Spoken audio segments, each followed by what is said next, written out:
Today I'm working on some baby bibs. Good morning, everybody. I am working on baby bibs today. Let me show you this cute little design that I've already embroidered on here. What I'm going to do is I'm going to turn it over to the back. This is the easiest and fastest way I've ever seen to make baby bibs. And I'm going to center my little pattern here on the design.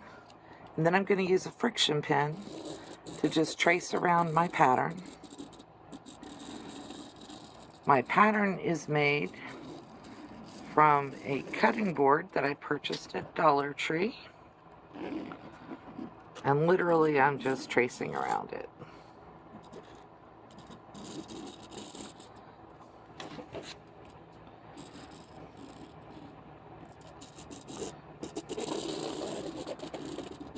Being sure to get all the way around so I can see it. When I iron this when I'm done, that friction pin will disappear. And then I'm going to take a piece of baby flannel pattern and laying it on this piece of baby flannel. And I'm just going to cut a piece that's a little bit bigger than my pattern. Doesn't have to be exact. Usually I pre-cut these pieces if I'm making a bunch to put in my Etsy shop, but I didn't do that this time. Then I'll turn the flannel right side up, and I will put my bib on top of the flannel.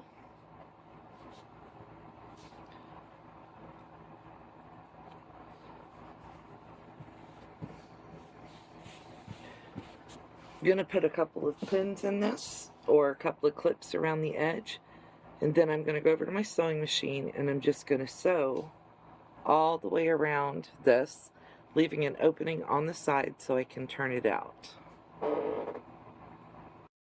Now that I've sewed it up and I left an opening for myself over here on this side, I'm just going to take a pair of pinking shears and I'm going to cut right next to my sew line.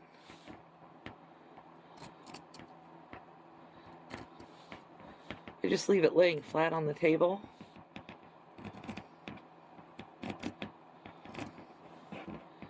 And I'm going to cut all the way around the outside before I go back in and do that neck part. Just makes it a little easier for me.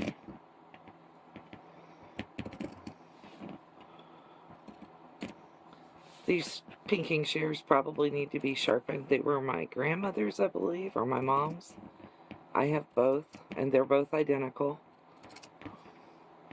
Same orange-handled scissors. But as you can tell, these last forever. And the reason I'm using pinking shears, because I could have used my rotary cutter to cut around the outside, and then just gone like right at these corners and cut it. But I like the pinking shears because it takes care of everything kind of at one stop.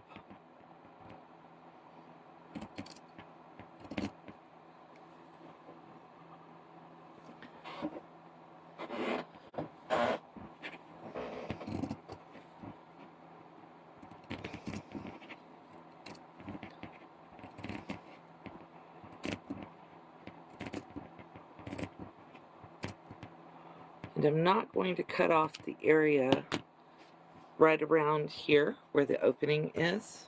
Whoops. I'm going to leave that intact. I'm going to leave that area intact because I want to be able to tuck it in. And then I'm going to cut, see if I can get you a better angle here.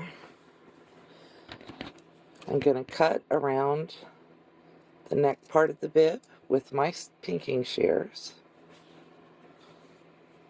And I'm going to be very careful in here because it's easy to get things folded over and end up with a cut in the main part of the bib. And I don't want to. But I am pinking it pretty close to that curve so that I don't have issues with it. I want it to all turn out without clipping my stitches.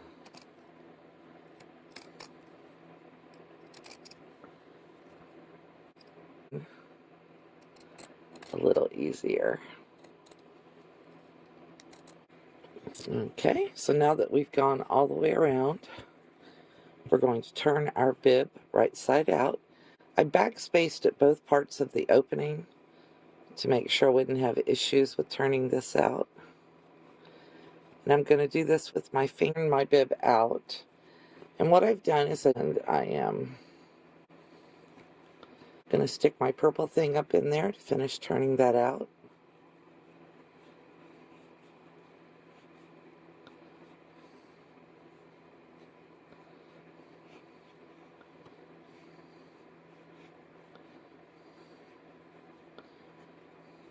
I'm using the more square end up in there until I get most of it done, and then I will go in with the rounded end and run it along the seam.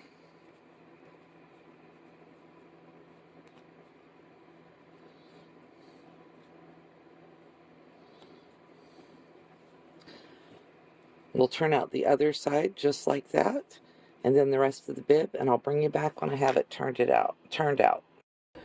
Okay, so now we have our bay.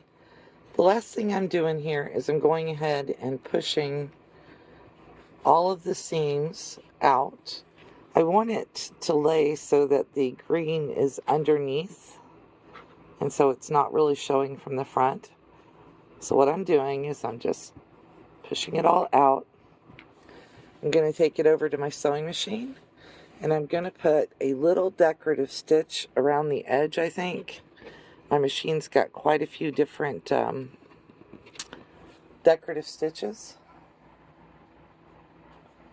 And I'm going to make sure that the opening here is, I'm going to make sure that this opening here is completely closed when I take it to the machine. And then I'm going to iron everything down and put either a rivet or some Velcro on here. I've kind of been leaning towards Velcro lately because I feel like it's easier for a busy mom to undo whenever they get ready to pull the baby out of the high chair, or easier to put on if you've got a squirmy kid and you only have one hand to do things with. So I will bring you back as soon as it's sewn around that edge. Okay, so my little baby bib is done. It's all stitched up. All I need to do now is put some Velcro on it. I just discovered that I'm out of Velcro, so I gotta wait for some to come in. But that is a quick, easy baby bib. And it was made even simpler because of my pattern that I made from a dollar store cutting board. So use a plastic cutting board from the dollar store, trace your pattern onto it, and it makes it really simple to make some bibs for your baby, for your grandbaby, or for your Etsy shop. Have a great day. Thank you for watching.